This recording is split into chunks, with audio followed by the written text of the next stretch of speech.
after midnight, I wake up to the sound of boots coming through to where we were camping, which is just outside the village. I heard Alfy's tent being unzipped, and then I heard people trying to unzip mine. And then we got the barrels of AK rifles pointed into our tents and people kind of grabbing in to try and pull us out the tents and handcuff us. Hey, welcome back to When It Hits the Fan, the podcast that delves into what really happens when things go wrong on the road. Now, our guest today is one of a pair of adventurers who embarked on a record-breaking expedition in one of Africa's least visited countries. Good friends Oscar Scafidi and Alfy Weston had both spent considerable time in the southern African country of Angola when they hit upon the idea of attempting to kayak the entire 1,300 kilometer length of the Kwanza River. In 2016, after months of preparation, including purchasing a 40-year-old folding wooden kayak for the journey, the pair set off from the Kwanza source in the center of the country with the aim of reaching the capital, Luanda, in roughly 30 days. Obviously, it would be far from plain sailing for the pair as they encountered rapids, waterfalls, aggressive hippos, and far too many insect bites to count. But it was something else entirely that would perhaps provide the biggest challenge, as we'll hear from Oscar shortly. Oscar is currently in Tunisia, where he's working on a guidebook for Bradt Guides. He's very active on social media, so we'll put his details in the video description below. We'll also include a link to the free YouTube documentary, Kayak the Kwanza, which the pair produced about their expedition. Before we hear from Oscar, we would love it if you can give this episode a thumbs up and of course hit the subscribe button to be kept up to date on future podcasts. But that's enough from me. Let's jump straight into it.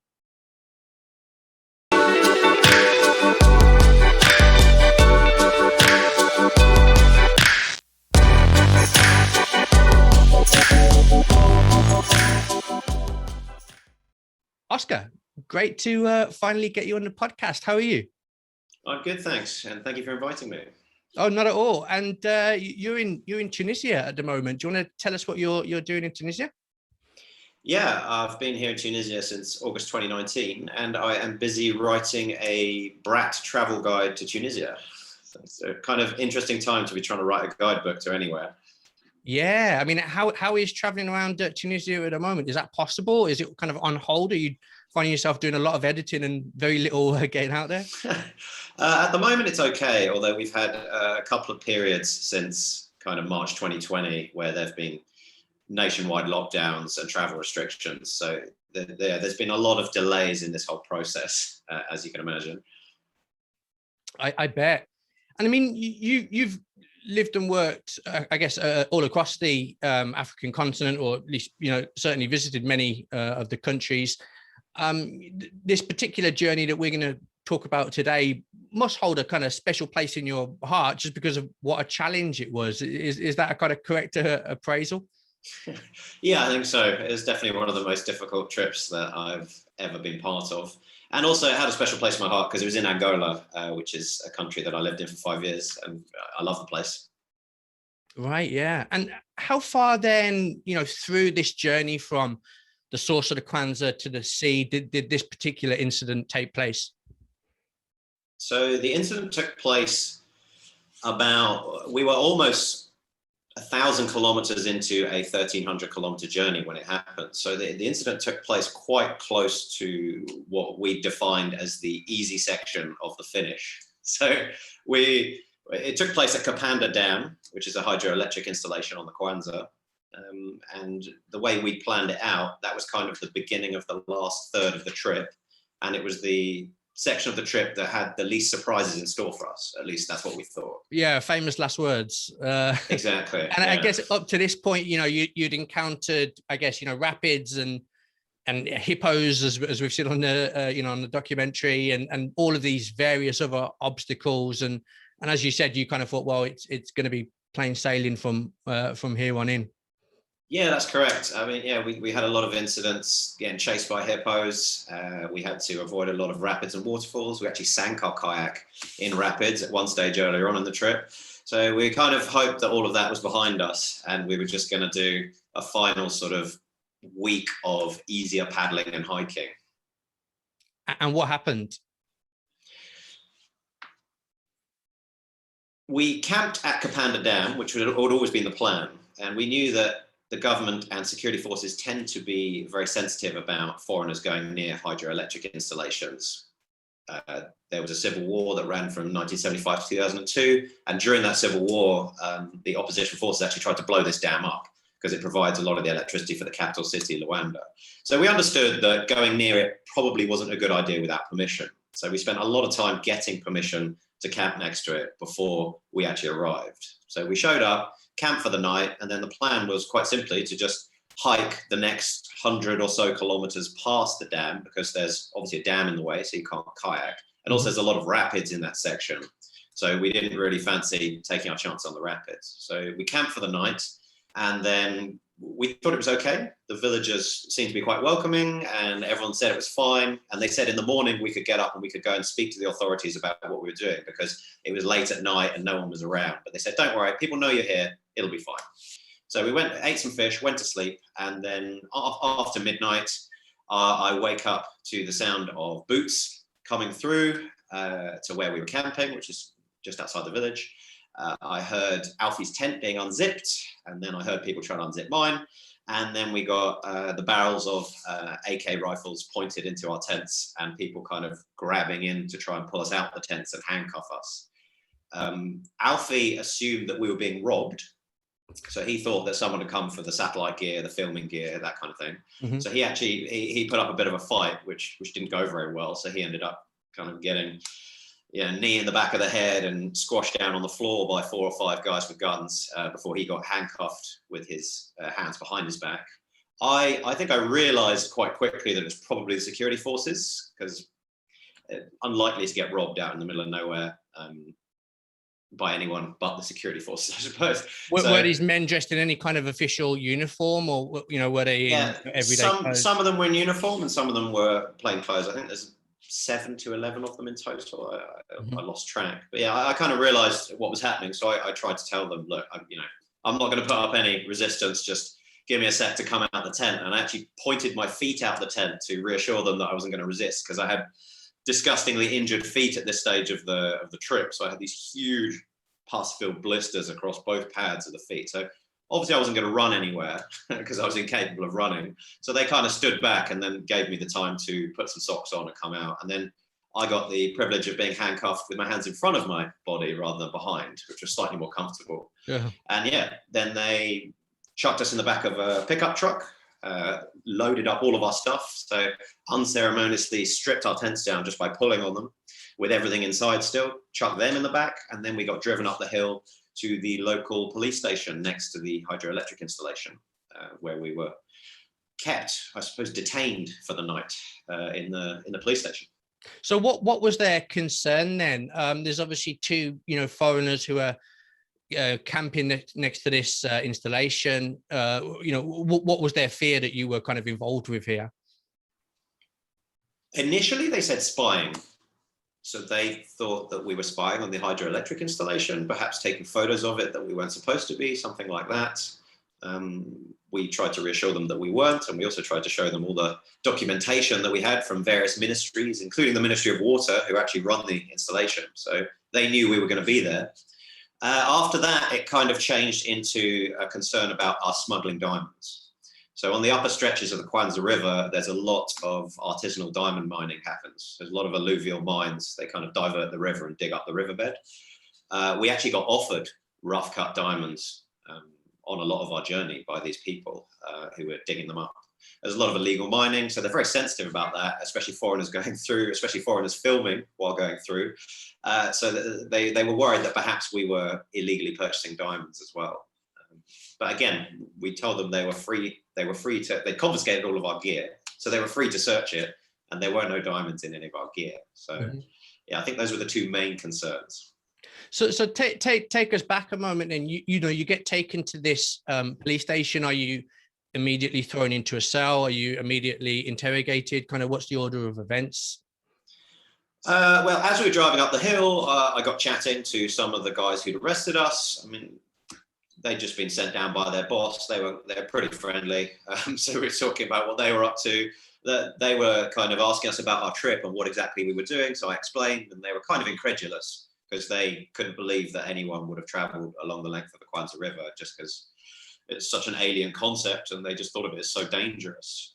So, I mean, then when we arrived, they handed us over to their boss, who said that we were being detained. He wasn't so keen on seeing any of our documentation. He just said, no, you're here tonight, and then tomorrow we'll sort this out. So they didn't actually have any space in the cells at the police station, presumably because they'd already arrested some other people and they were occupying the cells, but they wanted somewhere to put us. So they found a local, I suppose it was a portable cabin that was being used as a medical center. So they unlocked that and then put us in there. And they actually put us in the cupboard inside the cabin and said we had to sleep in there. And then they put some soldiers in front so that we couldn't then come out without them knowing. And we spent the night sleeping in a cupboard. Okay, so I mean, not necessarily a step down from camping, but I guess given the tension of the situation, maybe not the most pleasant night's sleep you've ever had. No, it wasn't great, but they neglected to search us when they put us in the cupboard. So luckily we had a mobile phone on us. So we spent that time, well, Alfy, who is my expedition partner, he spent that time sending messages to various people back in the capital city, trying to get the ball rolling and get this sorted out.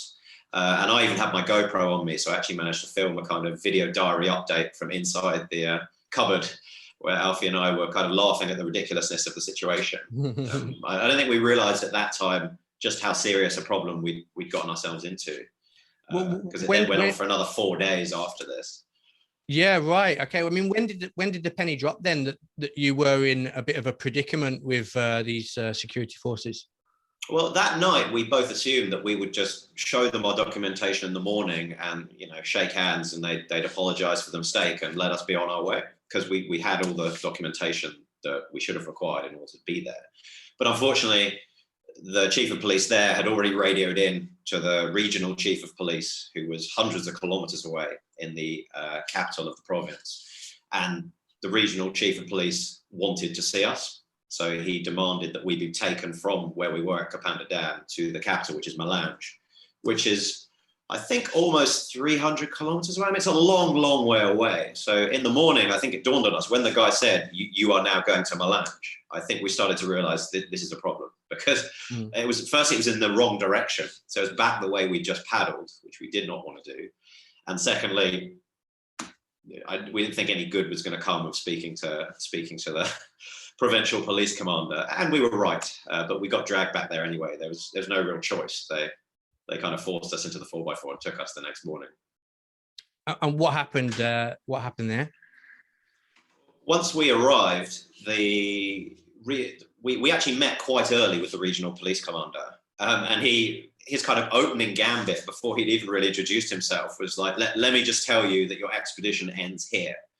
Like, you are not going to be finishing your trip on the Kwanzaa River, which was kind of a bit of a negative first interaction. So that was kind of what we were working with from there. So he essentially, I don't know if he did, but somebody filed a criminal complaint against us, although they wouldn't clarify exactly what crime we committed. And then we were kind of bounced between the police station and the immigration detention center in the city. So our stuff was confiscated. They wouldn't give it back to us. And then we kind of spent all day bouncing back and forth, either being interrogated by the police or speaking to the immigration people, trying to get our stuff back. By this stage, we had a friend who'd actually come. So Alfy's Angolan driver, he came all the way out. So he was kind of able to try and smooth things over a little bit, or at least just kind of help with logistics and contact other people and tell them what was going on. But really, they were trying to get us to sign a document that, I guess kind of like a confession. So a Portuguese language document explaining exactly what it was that we'd been doing. Now, I speak pretty good Portuguese, so I was able to interact with the police in Portuguese. I was also able to read what they were writing down and kind of object to certain aspects of what was being put on the page. And throughout this whole process, we were also asking if we could get in contact with the embassy, if we were actually under arrest, so if we were detained, and they really kind of bending over backwards to emphasize that we weren't under arrest. So I think they're very, very uncomfortable when we kept saying, why have you arrested us? And they kept saying, no, you're not under arrest. We just want you to answer some questions. So but then we'd say, oh, okay, well, if we're not under arrest, then we don't want to answer questions. So we're going to take our stuff. We're going to leave now. And they'd say, no, you're not allowed to leave. So we'd say, oh, so we're detained. And then it'd go in a circle. And no, definitely not detained. Don't worry. So it was a very frustrating day of this kind of back and forth, answering questions, trying to reassure people. Got absolutely nowhere. And then that night, the immigration center wanted to close, but they had all of our stuff. They wouldn't release our stuff. And there was no real clarity as to where exactly we were going to stay. I mean, were they going to put us in the police station? Were they going to keep us in the immigration center? So in the end, we managed to come to an agreement where we actually stayed in a local hotel because we weren't going to go anywhere because they had all of our gear, including our passports. So we stayed in the hotel for the night, which is a bit surreal. So we went from camping on a river for 3 weeks straight to being detained by the police by a dam to then staying in quite a kind of luxurious hotel in Malange, which is really odd. Upgrade in living conditions. Yeah, it really was. It's the first shower that either of us had in over a fortnight. So we only had the clothes on our back. They wouldn't give us any clean clothes. So we kind of had a shower and then put back on these disgusting clothes. I don't know what the hotel must have thought. And then the following morning we went back to try and get our documentation released and that kind of thing. And again, things just continued to escalate. So instead of giving our stuff back, they said, oh, now you need to go back to the capital city, Luanda, because you need to speak to my boss about this, which we definitely didn't want to do because that's an even further drive. And again, not the direction we wanted to go. But it was made very clear to us that we had no choice and our passports were definitely going to be going back to the capital city. So we had to go with them. So in the end, we actually drove ourselves back, but following with a police escort who had our passports. And the agreement was going to be that he was going to hand us over to immigration in the capital city, Luanda, and then they were going to deal with that problem. But unfortunately, because we'd spent so long debating and arguing in Malange, and it's a long drive back to Luanda. By the time we arrived in Luanda, there was no one at the immigration center. It was shut and it was dark. So I felt a bit bad for this police escort. The poor guy's there. It's his job to hand over our passports to someone else and hand us over, and there's no one to be seen. And so again, we said to him, well, what do we do now? And he said, well, I can't give you your passports, but I guess you have to come back here tomorrow morning, and we'll meet here tomorrow morning, and then I'll hand over, and then you can speak to these people about it. And again, very surreal. So we ended up back in the capital city weeks before we planned on being there, and we actually went back to Alfy's house for the night. So despite being kind of slightly, well, I suppose we were still detained in a sense, we got to stay at Alfy's house and again, have a shower, that kind of thing. Although once again, no change of clothes. So just to clarify, Alfy, was living in Angola at the time, but you weren't actually living there when you embarked on the start of this expedition? Yeah, that's correct. So I lived in Angola for 5 years between 2009 and 2014, but this trip actually happened in the summer of 2016. So I'd been gone for a good 2 years by that stage, but my friend Alfy was still there. So yeah, he was still based in the capital city, which was very useful. And yeah, it meant we had somewhere to stay that night. But then the next morning, we actually got up for breakfast and we kind of joked, like, what are the odds that we get arrested this morning? And we both said, oh, pretty high, I would say. Like why else would they be keeping hold of our passports? So we went to the immigration center and we said, can we have our passports back? And they were like, no, you now need to go to this other detention center way out of town. And at this stage, we've sort of begun to get a bit frustrated because this is day 4 of all this messing around. We were on a very, very tight schedule to finish the trip. So, if they'd kept us another 2 or 3 days, we wouldn't have been able to finish because we had a hard deadline to finish that couldn't be missed. So yeah, we at this stage, the British Embassy had sent a representative over to kind of intervene, or at least find out what was going on and why we were being detained. And yeah, they were demanding that we go over to this immigration center / prison out in a place called Viana, which is a good kind of 20, 25K out of town. We were refusing because again, nothing good happens over there. So we weren't very comfortable. And also we were trying to delay until at least the representative from the British embassy arrived. And the police were getting more and more aggravated by our refusal to get into the 4x4. I mean, these guys all had weapons, and the guy who had been charged with bringing us over and handing us over was getting more and more impatient because he wanted to leave. So he was telling them, look, can you just like handcuff these guys and chuck them in the back and take them, because I can't be here all day. But luckily, the representative from the British embassy actually arrived, and then we all kind of departed together to this detention center. And then the actual consul from the British embassy came and met us at the detention center. And that was essentially when they told us we were being deported. So again, another escalation. So they said that for whatever reason, there's some serious criminal complaint against us. We've broken some rule. No clarification on what it was or who had filed the complaint, and nothing like that. But they just said, essentially, you're going to stay here tonight in the actual cells. And then, the first plane we can get you on, you're out of here. So I think that was a Saturday. So I think the plan was to chuck us on a plane perhaps on Monday. Mm-hmm. So we're at this stage, this is an illegal immigrant detention center. It's full of, I'd say mainly Congolese illegal immigrants. So these are all people that have been rounded up for working illegally in Angola and are being kicked back to the Congo. Also quite a few Chinese laborers. So there's a lot of Chinese working in Angola. So these guys obviously working without the right visa. So a lot of those guys get arrested. But we were the only two Westerners floating around in this place. And yeah, we then spent the whole morning trying to negotiate our release. And in the end, we're still to this day not sure what happened or why exactly we were released. But we kind of followed we had two attempted avenues to get out. So the first one was that the British embassy contacted someone who knew Isabel dos Santos, who was the president's daughter. So they had some relationship with her, I'm not sure how, and they kind of highlighted this issue via those channels to the daughter and perhaps to the presidency to see if something could be worked out that way. I'm also an Italian citizen, so I'd also contacted the Italian embassy at this stage, and a representative from the Italian embassy got in touch with the Minister of the Interior. I think they played tennis together or something, so he was able to quite easily able to phone him up. And then, no idea, but I just know that we were sat there, and the guy in charge of the detention center, who'd been quite standoffish the whole time, he's the guy who told us, like, you're going to be staying here, then you're going to be getting deported. All of a sudden, his phone rings.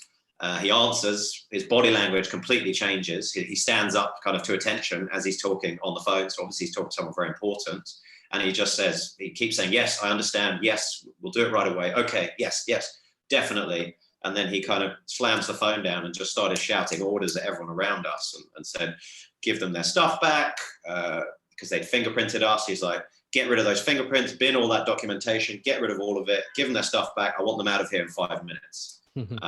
And again, no explanation, but by that stage, we didn't want to look a gift horse in the mouth, so we weren't going to question it. We just grabbed all our stuff, Alfy and the consul, and we headed out of there and got out of the detention center. And that was it.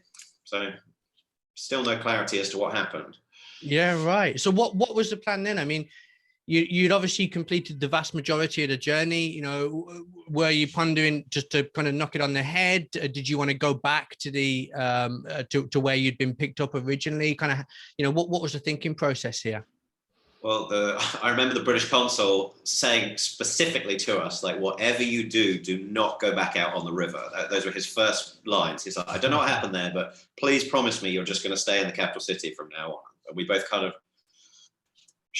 didn't say anything because we knew that the plan was to finish. Like we felt very frustrated that we'd faced this delay, and also we knew that this last section was very, very doable because it was a hiking section, and then it was the last bit of the river, which is no rapids, no waterfalls, no hippos, a lot of crocodiles. But Alfy had actually already kayaked that section before. It's like a 200k section of river, so it was a very known entity, and we knew we could do it in a few days. So yeah, there was no question of not completing the journey. We always planned to complete it. We just had to go back to Alfy's, regroup, and then think, how are we going to do this under the radar so that we don't get arrested again for whatever issue we caused the first time? So we had to the last 4 or 5 days of the journey were very much undercover. So we snuck back out to the section where we got picked up, and then restarted the expedition. But this time we had like a live tracking app on our website that showed where we were.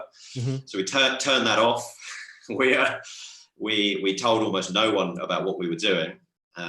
We made sure that when we encountered people on the river, we told them that we're just out fishing for the day and we were going back the way we just come, that kind of thing. We made sure that when we camped, we camped after nightfall, so no one could see where we're camping. Tried to keep the fire small so no one could see what was going on. Tried to leave at the crack of dawn. And we just tried to go as fast as possible, basically, because we didn't know what might happen. So I think we set a 1-day record on that last section for longest distance kayaked. I think we managed 74 kilometers in 1 day because we were just so driven to get it done fast before something else goes wrong. Yeah. Amazing. I mean, of course, you've hinted or mentioned some of the other major obstacles that you faced along the way on this record-breaking expedition. If people want to watch the full documentary, we're going to put a link to it in the description of the video below. What about if people want to hear more from you, Oscar? How should they go about that? Well, you can follow me on Instagram. My handle is just Oscar Scafidi, so my name, no spaces or anything. Or you can follow me on YouTube as well. So I have a YouTube channel, Scafidi Travels. So at the moment, that is mainly content based here in Tunisia as I travel around the country writing the Bradt Travel Guide. But we've also got various playlists from other adventures, and there's a whole playlist on there from this kayak the Kwanzaa trip. So you can watch the documentary film we made, 52-minute documentary. But also I gave a talk at the Royal Geographical Society in London, a short talk, so you can watch that on there. And there's a couple of other bits and bobs from our expedition. Brilliant. Well, I wish you all the best with your return to the UK shortly so that you can get your vaccinations. I should probably point out we're recording this at the start of June, whenever it goes out. We will, of course, follow you on social media to find out more about what you're getting up to. But until then, it's been fantastic speaking with you. Thank you very much for having me. Cheers. Bye-bye. Bye-bye. Unfortunately, that's all we've got time for on this episode of When It Hits the Fan. We're going to be back very soon with some fantastic guests. So remember to hit that subscribe button if you want to be kept informed of the latest episode. But until then, goodbye.